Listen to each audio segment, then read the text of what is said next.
Hi வாங்க நம்ம இன்றைக்கி குயிக்காக ஒரு ப்ரான் பிரியாணி செய்யலாம். அதுக்கு வந்து வெங்காயம், தக்காளி, பச்சை மிளகா, புதினா, கொத்தமல்லி கட் பண்ணி வச்சுருக்கேன். இந்த பக்கம் வந்து ப்ரானை வந்து ஃப்ரை பண்ணி வச்சுருக்கேன்.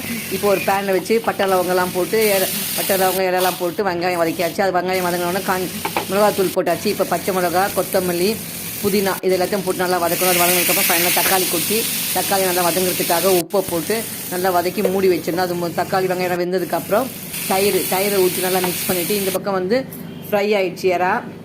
அந்த இறாவை எடுத்து அதை போட்டு மிக்ஸ் பண்ணிடணும். நான் ஆல்ரெடி அரிசியை வந்து 2 கப் அரிசி ஊற வச்சுருந்தேன். ஸோ அந்த 2 கப் அரிசியை வந்து கழுவி நல்லா வாஷ் பண்ணிவிட்டு இங்கே வந்து எலக்ட்ரிக் ரைஸ் குக்கரில் 3 கப் தண்ணி, இப்போ 2 கப்புக்கு வந்து 3 கப்பு தண்ணி ஊற்றி வச்சுருக்கேன். அது கொச்சதுக்கப்புறம் அரிசியை போட்டு இந்த மசாலாவையும் அதில் போட்டு நல்லா கலந்து விட்டுட்டு இப்போ மூடிட்டோம்னா குக்கிங்கில் வச்சுட்டோம். இப்போ குக்கிங்கில் வந்து அது கீப் ஃபார்முக்கு வந்துடுச்சு. இப்போ திறந்து பார்க்கலாம் வாங்க.